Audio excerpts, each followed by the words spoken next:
नमस्कार, SBT news में आपका स्वागत है। पेश है 19 मार्च शनिवार शाम 7:15 बजे राजस्थान की बड़ी खबरें। होली के बाद गर्मी के तेवर सख्त होने लगे हैं। हीट वेव और तेज होती धूप का असर तापमान पर भी साफ दिखने लगा है। प्रदेश के कई शहरों में शुक्रवार का अधिकतम तापमान 42 डिग्री को पार कर गया। वहीं बीकानेर में कल का दिन पिछले 3 साल में मार्च महीने का सबसे गर्म दिन रहा। मौसम विभाग के अनुसार आज से कम तीव्रता का वेस्टर्न डिस्टर्बेंस सक्रिय होगा, जिससे हवाओं की दिशा बदलेगी और लू से राहत मिलेगी। राजस्थान की सबसे बड़ी एलिवेटेड रोड इस साल जुलाई से लोगों के लिए खुल जाएगी। जयपुर जेडीए की ओर से जयपुर में हवा सड़क पर बनाई जा रही इस एलिवेटेड रोड का काम मई तक पूरा हो जाएगा। जून में इस एलिवेटेड रोड का लोड टेस्ट किया जाएगा। सब कुछ ठीक रहा तो इस पर जुलाई से गाड़ियां चलने लगेंगी। खास बात यह है कि इस एलिवेटेड रोड को अजमेर रोड की एलिवेटेड रोड से हवा में ही कनेक्ट किया जाएगा। लोग जहां होली का त्योहार सादगी से मना रहे हैं, वहीं कुछ बदमाशों ने शहर में उत्पात भी मचाया। शहर में कानून व्यवस्था बनाए रखने के लिए कोटा शहर में जगह जगह पुलिस बल मौजूद रहा। उसके बाद भी बदमाश बेखौफ होकर बाइकों पर घूमते रहे। न्यू जवाहर नगर में आधा दर्जन बाइक पर आए करीब 10-12 युवकों ने महिलाओं से छेड़छाड़ की। उनका विरोध किया तो पथराव कर दिया। हुड़दंगी युवकों ने घरों के बाहर खड़ी हुई गाड़ियों के कांच पत्थर मारकर तोड़ दिए। यूपी सहित 4 राज्यों की बीजेपी की बड़ी जीत के बाद पहली बार केंद्रीय वन एवं पर्यावरण मंत्री भूपेंद्र यादव शनिवार को अलवर आए। यहां उनका जोरदार स्वागत किया गया। इस दौरान केंद्रीय मंत्री भूपेंद्र यादव ने कांग्रेस सरकार को कोसा। कहा कि द कश्मीर फाइल्स मूवी बनाने की जरूरत इसलिए पड़ी कि ताकि देशवासियों को पता चले कि कश्मीर में रह रहे लोगों को कितनी प्रताड़ना झेलनी पड़ी है, जिसके लिए कांग्रेस सरकार जिम्मेदार है। धारा 370 नहीं हटा सके। इसके अलावा कांग्रेस के देश में राष्ट्रीयता का भाव भी खड़ा नहीं कर सकी। जलदाय विभाग ने उपभोक्ताओं के लिए एमनेस्टी स्कीम योजना शुरू की है। इसके तहत 31 मार्च तक बकाया बिल जमा कराने पर ब्याज एवं पेनल्टी में छूट दी गई है। झालावाड़ जिले में एक स्कीम के तहत 12,000 उपभोक्ताओं को लाभ मिलेगा।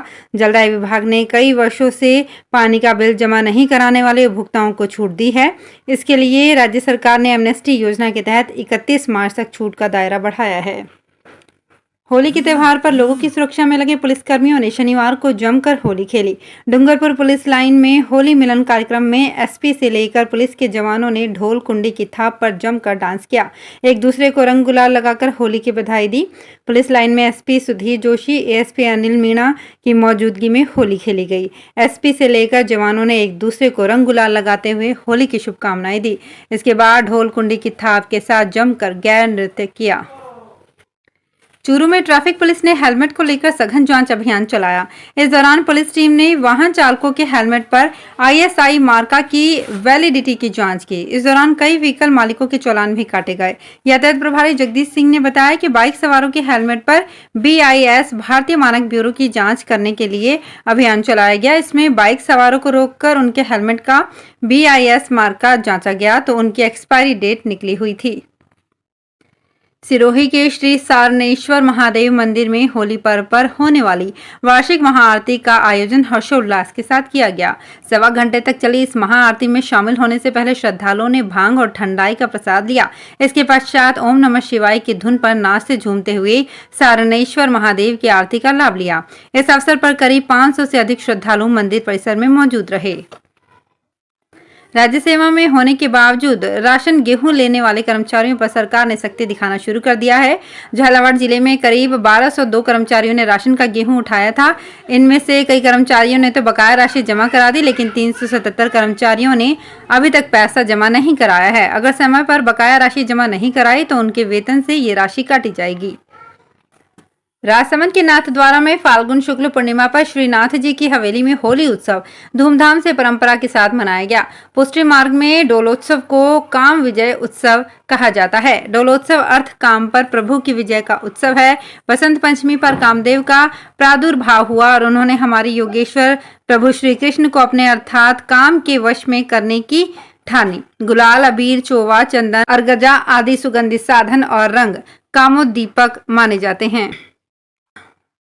पंजाबी मशहूर कॉमेडियन जसविंदर भल्ला के मोहाली स्थित घर पर लाखों रुपयों की लूट हुई है। कलाकार जसविंदर भल्ला की 80 वर्षीय बुजुर्ग मां को बंधक बनाकर मोहाली फेज 7 स्थित कोठी से बदमाश लाखों रुपए लूट कर फरार हो गए। चोरी की इस वारदात को घर के नौकर ने ही अंजाम दिया है। जसविंदर भल्ला की मां की शिकायत के बाद मटौर थाना पुलिस ने केस दर्ज कर आरोपितों की तलाश शुरू कर दी है। चोरों ने घर से सोने के गहने, जसविंदर भल्ला की 32 बोर की रिवॉल्वर और लाखों रुपए कैश चोरी कर लिया है। प्रदेश का पहला Duchen muscular dystrophy research centre भारतीय प्रौद्योगिकी संस्थान जोधपुर में शुरू हो गया है। आईआईटी जोधपुर ने dystrophy annihilation research trust Bengaluru और अखिल भारतीय आयुर्विज्ञान संस्थान जोधपुर के सहयोग से इसकी स्थापना की है।